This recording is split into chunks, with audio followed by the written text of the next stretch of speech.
instinct. Who's breaking into my house? And you're like looking around and you don't see anything. And like you're half tired so you don't realize what's actually missing. And then in the morning, you start seeing glass on the floor and you're like, no, what happened? What was taken? Yeah, and then I see like the picture frame is split in half, all the glass is shattered, and then the print, one corner is completely torn, and the other is mashed. And then there's like a big scrape right across the middle. Oh my god. I was so devastated because I was like, no, I'm just kidding. I know! It hurt. It made me sad. Okay, so story time over. Enough about my sad story.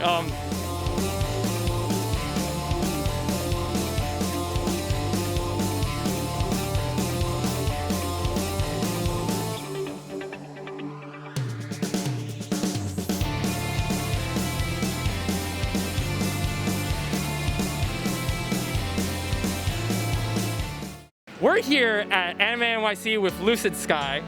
Your artwork's amazing. Thank you. There's many ways how we know you, apparently.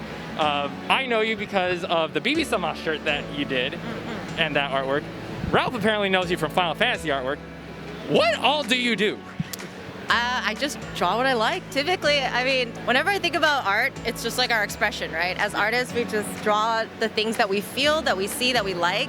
A lot of things for like Final Fantasy and stuff, I just don't see as much of it lately. So for me, I want to restore that nostalgia that I have for all my favorite series. Like, you'll actually catch me sketching like Chrono Trigger quite a bit because it's so old, but it's one of my favorite games of all time.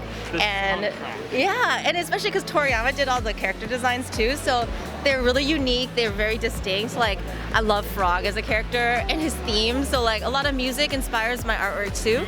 So actually, just like the art kind of embodies like this kind of memory I have of things that I enjoy, and so that's why I kind of draw a lot of fan art. And sometimes I do originals, but it has to be like a concept that's like really fully fleshed out, that if I have to have a cohesive thought, which can be challenging sometimes. That's understandable, don't worry. I go through that. Yeah, but like there's something usually like a setting or like a what is it called? Like a message I want to convey. So like for the shirt or my other originals, they were like these ideas that I had about like how we were living as people, how we were consuming as people. Like hype is all about like brand and like atmosphere and vibe, right? Like you just really have this cool style, but it embodies more than just that. It's like a lifestyle. It's like what you wear, how you express your artwork. Hikikomori, the other shirt that I did for them, is more like, I guess it was funny because the pandemic happened so soon after, but it is the impression of staying indoors and being in your own space, but also having a lot around you and the contextual things of like both in and outside of your room. So the computer monitor is like all your friends on Discord and all the games that you play. Yeah. Your school uniform is like the fact that you go to school. The Amazon boxes is that, you know, we're in a consumer nation that we like participate in. And then like certain food items that are like strewn around is just like you living in your best life, but it's at home. So it's just like, I don't know, it's fun to create those kind of worlds and settings, but it takes quite a bit more time. So fan art is to relive the memory, and then original art is to like express a feeling. So it could be anything, really. Oh man. Yeah. Man, you just like opened my mind's eye in terms of like the way on how you do your artwork, and like there's so many different themes. So it's like, so then I guess a lot of your artwork's a lot more memory based. So do you have a particularly favorite memory? Yeah, that Final Fantasy IX piece. As I was drawing that, I played that game probably like 4 or 5 times. I didn't get a PlayStation till like PlayStation 2 was already on discount. Don't worry, I'm in the same boat. But it was one of those things that I remember being so impressed by the CGI and the artwork related to like this kind of fantasy world that they created, and all the characters were so distinct and the music was great, and they had a lot of anamorphic characters too. So I played it with my best friend, and we spent a lot of our childhood kind of like trading video games of the PS era to each other, because they came in discs back in the day. So it's like, hey, lend me this game and then I'll return it after I finish it or something. So it's just like, I don't know, having that environment and being able to spend hours and hours listening to the soundtrack while working on it was really nice. That's kind of how I got started in Kingdom Hearts. Oh yeah. Because effectively, one of my friends, he had the game and he like didn't play it, and I was like, yo, Disney characters in other worlds? Yo, why have I never heard of this? And so since they stopped playing, they were like, yeah, just keep it. Yeah, exactly.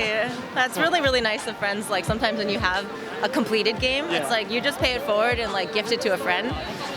Admittedly, I feel bad because like I feel like I always should have returned it when I finished it, but they're just like thinking like, no, it's fine, don't worry about it. Next thing you know, they're like, oh, we got rid of our PS2. We're on like PS4 now. Exactly. Like, there's a 4? And now there's 5, and like my friend was like, I grabbed one for you, and I was like, I'm not ready yet. I need to wait till a game comes out for it. That's the same thing with me for the Switch. Oh. Like, I kept telling my girlfriend, don't buy me the Switch. There's no games I want to play on it. And she's like, all right, fine. Next thing I know, she buys me a Switch, and she's like, here you go. Why? Well, Legends Arceus is coming out. If anything, there's always Tetris 99. Oh my God. I won't even make it to the top 4 on that one. It's really fun though. PvP anything, especially like, I don't know. They should make PvP like rhythm games. I feel like I would love that. I would play the shit out of that kind of thing. You would, but then you get like super salty and toxic people. Of course. Like, he's hacking. It's fine. Mute chat. Everything sounds fine. Oh man. So we went through your favorite memories. What is a memory that sort of wasn't exactly one that you thought you were very inspired by, but the more you worked on it, sort of came to light on how well it came? I guess there's a lot. You know, like things, they get carried away sometimes. There's a few pieces that theme partakes to here, because I feel like a lot of the times you just start with the sketch and you're just trying to organically let it grow into a work of art, right? You're just like, you don't want to push it too hard, because if you spend too long on the preparation, you kind of get burnt out and you're like, I don't want to do this anymore. Like Genshin characters, they have a lot of accessories. There's a dangle here, a charm over here, a pocket watch here, a monocle here. It doesn't really work too well when you're like doing line art and you're like, I'm really tired, very, very tired. Look at this star. I have to render this later. But that being said, a lot of pieces, they kind of like, the concept comes to you as you're working on it.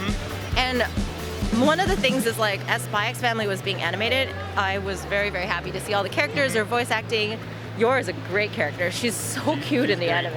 I love her. I love seeing her emotion. And it's one of those things that I definitely started with just drawing Yor on the side. And then eventually, like, I was like, this is so stylish. And I kept trying to figure out, how do I make Lloyd stylish, and now how do I make Anya stylish? And I was just thinking, maybe I'll integrate like a James Bond theme to it, because Spies, James Bond, MI8, everything is like perfect. So I kept stitching together pieces of this image, and I was inspired not only by like looking up James Bond references, but also of that era, the fashion magazines like Vanity Fair and Vogue and such. And so after everything came together, the typography, the mid-century modern colors, the spotlighting that looks like, you know, James Bond getting spotlit by like whatever it's called, spotlight.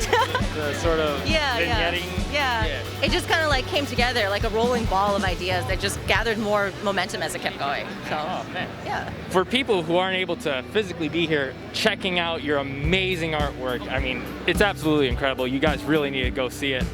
Where could they go and find you? Oh yeah, I use social media right now. My main is Twitter. I have a Tumblr and an Instagram as well. If you just look up LucidSky, LucidSky, you can basically find it. And I have an online store as well, and that's lucidsky.co as well. All right, well, your work's absolutely amazing. I'm gonna be a little bit depressed again because of my story. I brought up repressed memories. That was a bad idea. I shouldn't have brought that up. Let me know which one it was. No, it was Bunny Mash. Oh, okay, take care. I'll definitely get it. Wait, was it Bunny Mash? I have it on my phone. It's one of the mashes. Okay. Don't worry, we got it. I'll replace it for you. Thank you. But I took down all the rest of them from the wall because I was like, I'm not letting this happen again. What are you using to put those up? I just have them set against the floor, like angled. Like, that's good. Too many repressed memories. No more of this. Anyways, thank you for watching. Be sure. That's because he keeps it in a box and nobody sees him. Yes, that's how I keep all my prints too. It's like this thick box. It's like all my gifts that I've ever received. Oh. Oh. And then I look at it, I'm like, my precious, and then I'll put it back. So where's your cigarette? I need to see your Fafnir. Where is that? My Fafnir, my cigarette. Oh my God. One day. See you guys.